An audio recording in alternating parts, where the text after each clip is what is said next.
Hello, everyone, and welcome to Studio F, our brand new home. We can't wait for you to see all of it. I'm Eric Bolling, along with Kimberly Guilfoyle, Bob Beckel, Dana Perino, and Greg Gutfeld. It's still 5 o'clock in New York City, and this is still the 5.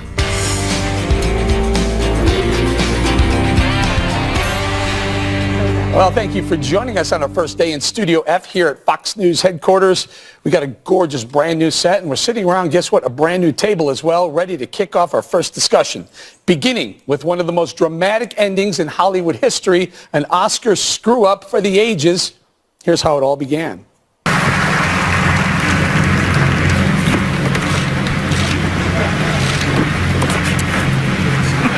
And the Academy Award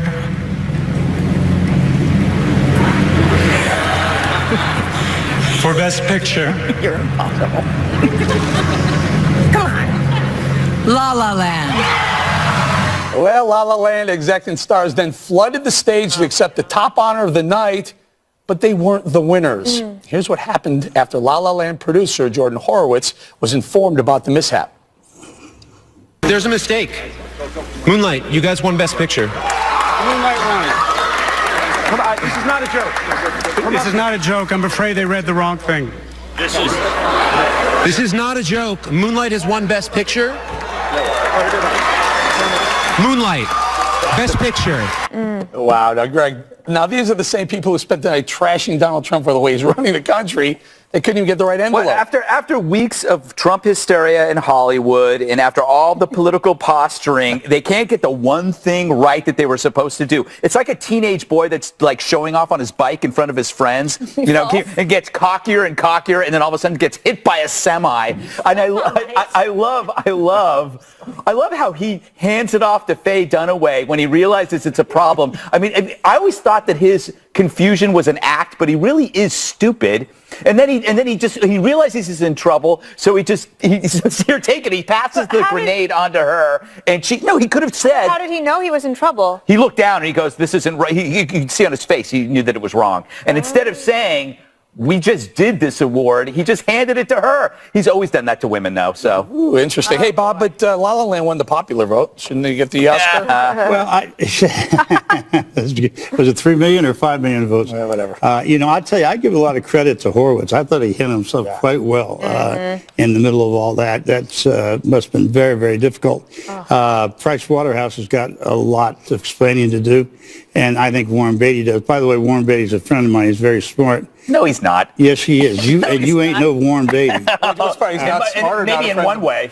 Well, but I thought it was it's hard to imagine. KG, hand to face. We were watching. First of all, it happened at 12:38 in the morning. You got 4 hours of You this. stayed up? I stayed up. I watched every minute of it. I played that twice back to see what was going on. And you just think, what just happened there? But it's interesting because, Price Waterhouse had to fall on the sword and say, listen, this is all our fault. We're doing an investigation to figure it out. Didn't anybody learn anything from poor, sweet Steve Harvey and the massacre during the Miss Universe and calling the right name? And it was like Groundhog Day all over again. Clearly, these actors should rehearse more often and do a test run through or something. One of the explanations I heard was that you're not sure where the people are going to come up from, or they come out this side or this side. So there's this duplicate envelope on both sides. Well, when it's handed to the presenter, they're supposed to get rid of the other one. Am I right? Yeah. Right. Well, she had one. Emma Stone had hers, but there was another one lying around. What do you think that thing's going to be worth at auction? I don't know. That's a good question. Beatty kept it. I've read 3 stories about this. I still cannot understand what happened, and I guess the investigation will. All right, stay right there, Dana. This mishap overshadowed the rest of the night, which, as expected, got political right from the very start.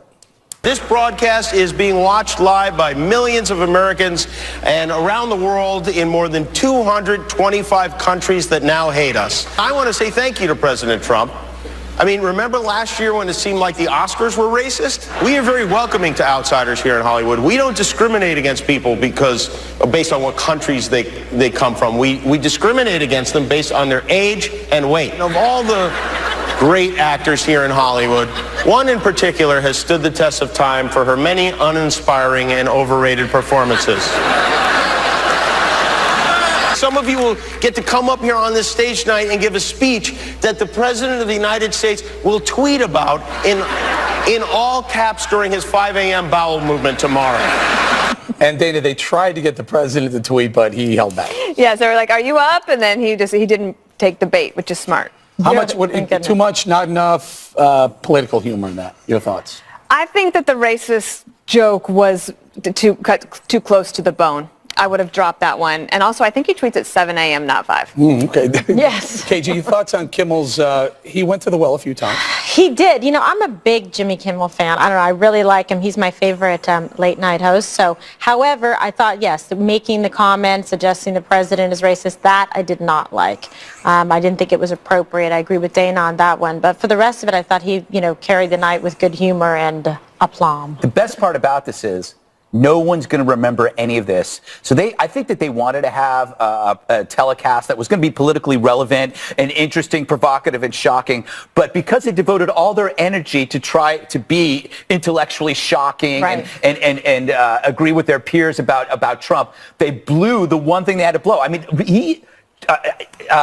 Warren Beatty is the perfect metaphor for Hollywood. He's an old, out of touch with the changing winds. He's a bitter guy looking to be bailed out. That's what's so funny. You know what I felt the best metaphor for Hollywood was when they're all sitting in that beautiful arena dressed in their tuxedos, and Kimmel brought that bus. Oh my God, that was the worst. What a stark contrast between real people let's show and Hollywood. It was the most offensive thing I've ever seen. Let's trot out the normal people and treat them like zoo animals in front of these elite rich millionaires. It was disgusting. Can I be honest with you? I took it the other way. Look at those moronic, idiot, rich people sitting there acting pompous, and here's some real people who, frankly, were more entertaining than the actors. But they had no idea. They looked like they were a novelty act. They were a novelty act. Let me just say, first of all, you're a rich man and you're not pompous. I wasn't always rich, Bob. I know. Rich. But you're not pompous, and I like that. But, as you all know, my dad was in the civil rights movement for years. Using the word racist is something you simply do not do. And particularly from somebody who, I guess, Kimmel's never seen the inside of a ghetto or inside of a poor person's house. So he pox on his house for that. Well, I don't defend Donald Trump on anything, but I will on that. At one point, they called Jimmy Kimmel racist because he made some comment about an Asian woman's name. Let's do this. Staying on politics, an Iranian movie, The Salesman, won the best foreign film last night, but the director wasn't there to accept the prize. Oscar Farhadi skipped the ceremony to protest Trump's travel ban. His speech was read on his behalf. I'm sorry I'm not with you tonight. My absence is out of respect for the people of my country and those of other 6 nations whom have been disrespected by the inhumane law that bans entry of immigrants to the U.S.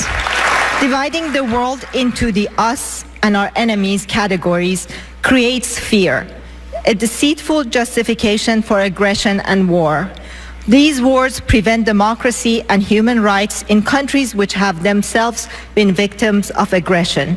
Greg, the Iranian irony of this is she mentions inhumane laws. Right. Yeah, it's rich. The fact is, if you're gay in Iran, you could be executed. Now, that's not the director's fault. I'm sure he disagrees with that as well.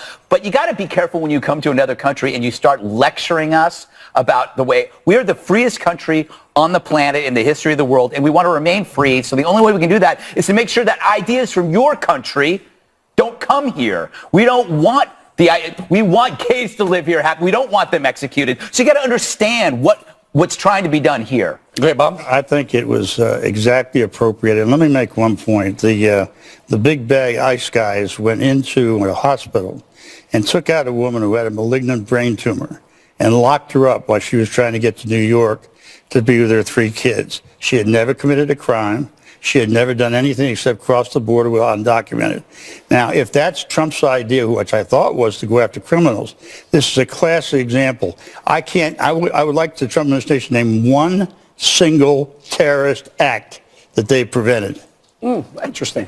Dana, inhumane laws. What are you talking about? How can they do this? It just happened last week. What do you think about taking that woman out of that hospital? You know what? This is the first I heard of it, and it's a bit unfair that none of us know that story, but somehow you brought that up. Well, but I think you're mixing apples and oranges. I read that story over the weekend, and I agree it is troubling. Okay, but it is not the same as what the director said that he was opposing, which is the extreme vetting from the 7 countries, and President Trump said he is going to sign the new executive order on this on Wednesday, so after tomorrow night's speech. That is separate from the ICE raids. Completely separate. So I think that's separate. But about this guy, I feel like it would have been more brave of him and more effective if he had shown up and, one, thanked America for this opportunity to get this amazing award for his terrific film, and been able to be there. Instead, I feel like, what was he doing? It was like some excuse so that he didn't have to go. He Remember when extreme Marlon vetted Brando himself, sent that I guess. Indian woman to do it? Yeah, he did. Kid, you want this one or you want Viola Davis? Well, what I was saying is like he extreme vetted himself. I mean, he just, I guess, decided that I'm not going to go. He found that he was high risk. Yeah, high risk. And it also is misstating what the intent and focus of the law was. And so, but that they're going to do that because Hollywood just writes their own scripts and makes it up. Okay, we'll leave it right there. Stay right there. In fact, coming up next, former President George W. Bush gives his first TV interviews since President Trump's inauguration. 43 made some news, and you'll hear that just ahead. Such a lovely place, such a lovely face. Shining on me like a big spotlight.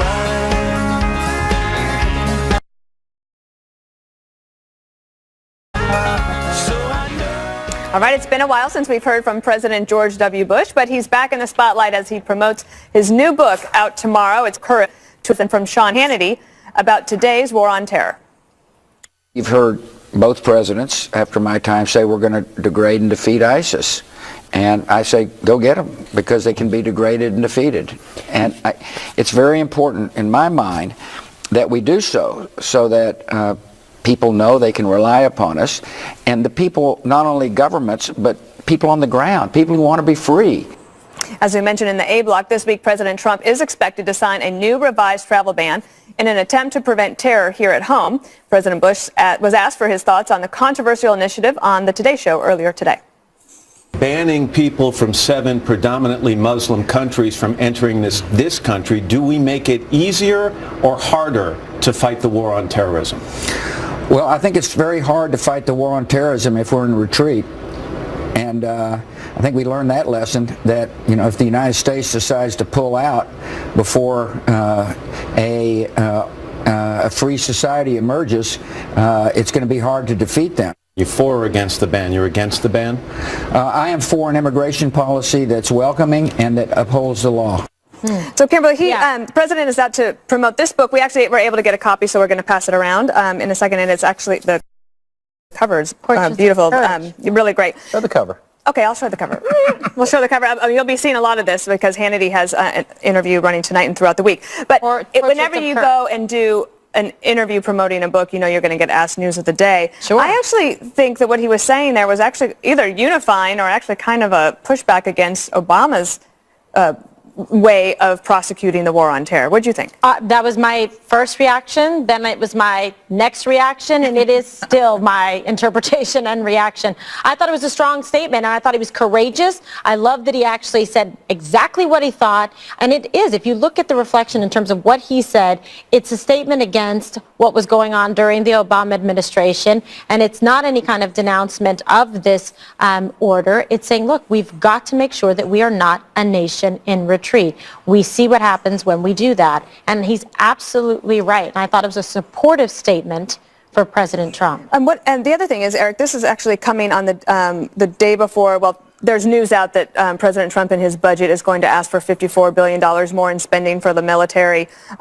What did you take from this in terms of the idea that it is important for us to understand that we can win the war on terror? I thought it was great, and it was refreshing to hear that again. We can beat ISIS, and we should beat ISIS.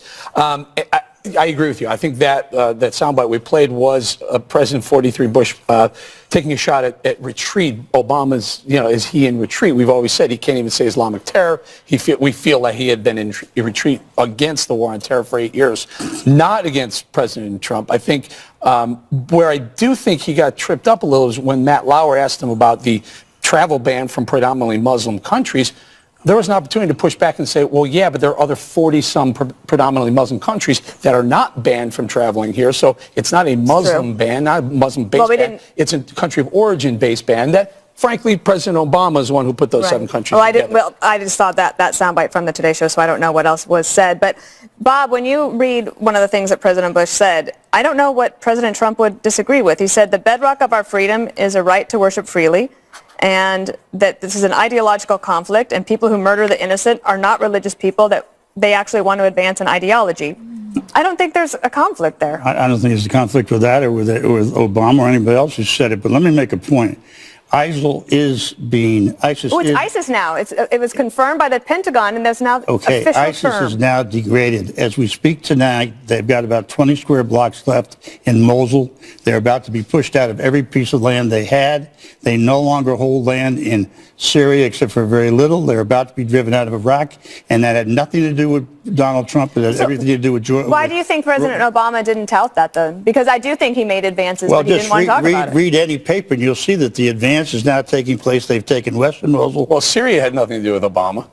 You can't credit Obama with if ISIS is in fact being pushed out of Syria, had nothing to do with Obama. It's the Russians. Obama handed Syria over to the Russians. Can I finish for a second? Comrade Obama.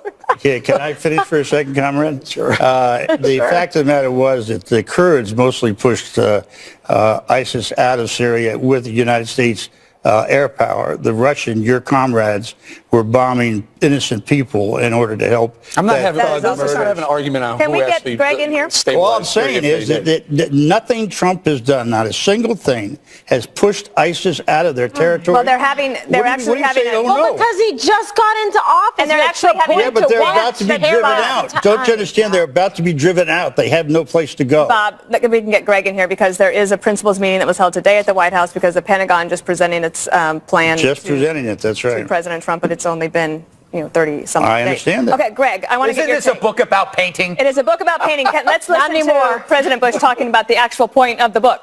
Jasper. When you go to Walter Reed and a soldier looks at you who's lost his leg and says, I'd do it again. Or you ride mountain bikes with these troops that some of whom lost a leg who went back into combat. Or a mother whose son lost their life and said, I just want you to know my son died doing what he wanted to do. It lifts your spirit. It's amazing people. It is amazing. Yeah, amazing people. And hopefully my art is able to capture how amazing these people are. So you wanted to talk about the actual art. Well, I find it interesting that as a man who has been openly mocked for being inarticulate, as a painter is a pure expressionist. You know, he's like, he reminds me of a Shyam Soutine, who was a Russian painter in the 1900s who lived in Paris, who's part of the Expressionist movement. He seems influenced by Rembrandt, I would think. Thank you, Wikipedia. And he favors texture, shape, and color in a traditional way that you don't see anymore. And it's hard to paint people. It's hard to paint faces. That's why people like modern art. You just do big blocks of paint. And he was influenced by Shakespeare. And he's already exceeded Picasso and Dali in my mind. He's Grandpa Moses. But also, he's not just painting faces, because we know he's done portraits before, a dog portrait. Of course. But this is actually, these are wounded warriors who served under his command, and he has come to know. You're taking a look, Eric. Yeah, it's a lot of these. So good. A lot of these people have passed. It's heart-wrenching. You know, yeah. But you'll have a chance to see more of them because and a lot of them are injured. It's incredible. Tonight on Hannity's program, when Sean interviewed the president yesterday, they actually sat down with some of the wounded warriors who were, I was going to say photographed. They were not. They were painted by the president. So you're going to hear actually from them on what it's like to be a wounded warrior. I'm so proud of him for doing this and honoring the service of the men and women that fight for us for our liberty. I should mention all the proceeds for all the profits from this book go to research for post-traumatic stress. So that's another reason to get it. Ahead, President Trump's feud with the media not letting up. The president has decided not to attend the upcoming White House Correspondents' Dinner. Just kidding. Greg's take on that next. Just like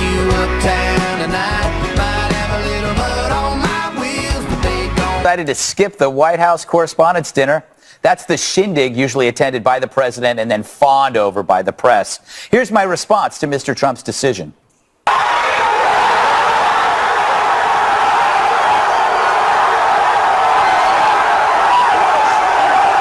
I love it. The news comes after much hand-wringing among the media about whether they should skip this star-sniffing prom, given Trump's views on the press. But as they discussed publicly how they were going to take their ball and go home, Mr. Trump beat them to it, tweeting, quote, "I will not be attending the White House Correspondents Association dinner this year. Please wish everyone well and have a great evening." Again, my response.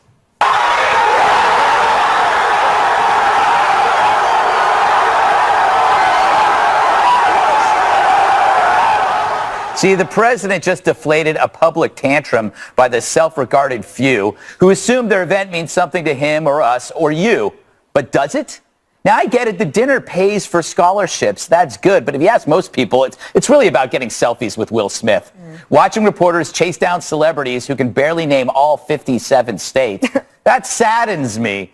If President Trump's decision to blow off the dinner reduces the status of this elbow-rubbing orgy of self-congratulation, then that's a true achievement.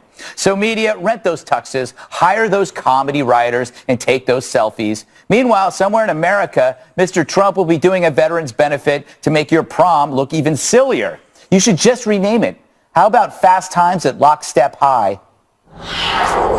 You know, Dana, they're thinking about canceling the after parties. In fact, I think Bloomberg canceled their after party. What are we going to do? The after party of the after party. I haven't been since. Is that a song, right? No, but the after parties are amazing, by the way. I know. Bloomberg canceled theirs.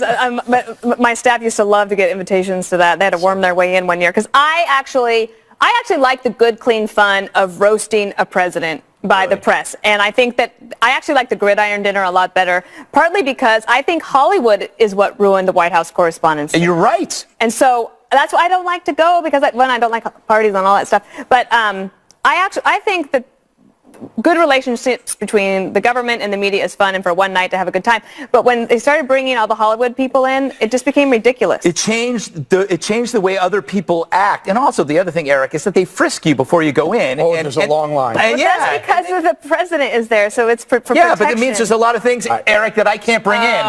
Oh, I see. Sorry. But you can buy them there. Yeah, get it inside. So here's, you know who ruined this for America, for the journalists? Seth Meyers. You remember when it was maybe 2 or 3 years ago, and Trump was in the audience, and he wasn't funny. It wasn't good-natured ribbing. Mean. It was gross. It was. You were watching it going, oh, how can you do that? The guy's sitting right there with his family. It was terrible. So he probably didn't want to be a part of that. And the media is so liberal and so left-leaning. It was going to be a slugfest, and he was going to be on the receiving end of that. I think the opposite's going to happen. I think more celebrities are going to show up now. Yeah. It's going to be a celebrity, the other celebrity. The thing is, if Donald Trump has a competing event, Kimberly, we're going to cover it. Everybody's going to cover it. Scholarships. They're not going to do the White House Correspondents' Dinner. We're going to go. You're going to be forced into deciding which one you're going to go to. Oh, I'm going to be in two places at once. Okay, yeah, I don't know. That has happened. I like, allegedly. I love actually going to this event. I don't know. I enjoy it. You get to see everybody. You like going a lot out. Of friends. Yeah. Well, I have a lot of friends in the industry, so at all the different networks and places. So I talk to them, say hi, have a good time, manage to stay out of trouble. It's always good. And then I love when the president speaks. And I think that President Trump would kick you-know-what. He would be fantastic. Like, he was very good on Saturday Night Live. When he gets up, President Obama was very good, excellent comedic timing. I enjoyed that part of it. I think it's very funny. It's very clever. All right, Bob. Do you think it was a good move on his part to not go? Of course it was. Why would he want to go where the enemy of the people are? I mean, he might as well go to the Politburo and speak there. He'd be more comfortable. I mean, I don't. First of all, I think it would be the lowest turnout in the history of Trump had gone. Lowest turnout in the history of the media and the celebrities, except Eric would be there by himself with his camera. Fox and Friends. And Fox and Friends, of course, would be there. But how can this guy one day is called an enemy of the people, the next day show up at a dinner for them? And the other thing is, he won't be doing anything for veterans. He'll be teeing off at Mar-a-Lago at another $3 million. I think Greg's right. If I were advising the president, I'd say have some really, really right down the middle of America place and go do something and benefit the wounded warriors or something really smart Have like the that. Five host it. Yeah. Or that, Yeah, there you go, huh? We're available. Tell him to be sure he brings his uniform with him, too. Gosh. Unbelievable. I use like cranky pants today. Not today. It's going to be every day. Every gonna be day. Do I have time to go to this sod or shall I go to break? Break it is. They just said that to me. A lot of stuff going on behind me. Isn't that interesting? It's not real. It's fake news. That whole thing behind me is actually a projection of our control room. There it is. There Isn't that it interesting? is. That's real. They're waving. That's real. The wave There is you go. real. I hear All it's right. going over well. Yes. Up next, the Trump administration's intensifying its hunt for leakers. Some staffers in the West Wing have actually been asked to hand over their phones. Details ahead. I got a pain in my neck. Up in the city. What the hell? What the heck? I'll stare at the The Trump White House is cracking down on leaks to the press, and spokesman Sean Spicer reportedly called nearly 24 staffers into his office last week to randomly check their cell phones for leaks. This comes after President Trump blasted the mainstream media for using unnamed sources in the reporting and sharing information from West Wing insiders. Former CIA Director John Brennan agrees the leaks must be plugged, but cautions this administration from placing blame on leftover Obama employees. I think it's very unhelpful to make allegations about who is responsible for these leaks. And I think we have to distinguish between leaks of classified information, which is against the law, and leaks of discussions that might be taking place within the administration. And as far as leaks of classified information are concerned, I agree that they're appalling and they need to be investigated. They need to stop because the impact on our collection systems and our capabilities can be grave. The information can be coming from any number of quarters, whether it be intelligence community, White House, Congress, because a lot of people have access to this information. Okay, so that's interesting, but he's making a very strong affirmative statement, Dana, saying that this has got to stop, that it could come from multiple sources.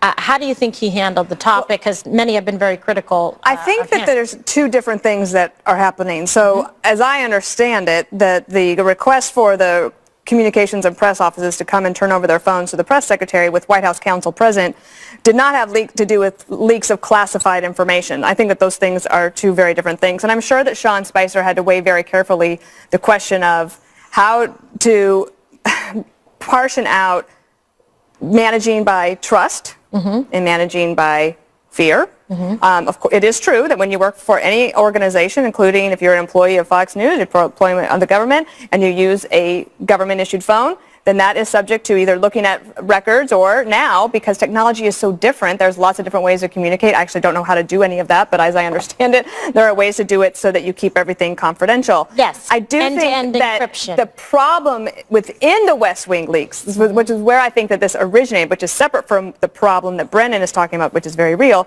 is that the underlying conditions for the leaks is the actual problem. I also have a rule. The first person to complain about the leak is usually the leaker. So keep that in mind. So it's... I don't know who complained first. I'm not sure. All right, so there you go. Eric, what do you make of this situation? You also apparently told them to delete those messaging apps that Dana's talking about that have end-to-end encryption, Signal, Wickr, WhatsApp. Big fan of all of those. What do you make? Well, they're good. I'm trying to figure out what this accomplished. I mean, so the staffers came into the room. They were told to put your phone on the desk, and then they were told to delete these end-to-end encryption apps, but they weren't asked to bring other phones. I mean, it's almost like trying to find the one taxi cab by stopping everyone on 6th Avenue. There is a whole slew of ways that these leaks could be leaking other than just by the single cell phone that all the staffers, He asked by the way, them to volunteer one they wanted group to of turn over their people. personal phones. Right. I mean, look, if you really, I mean, which I'm totally against, but if you really want to find out what's going on, NSA has all that. They have all of that. But if the White House counsel's office is there and your boss says, it's up to you if you want to turn over your personal phone, as I understand it, they all did it.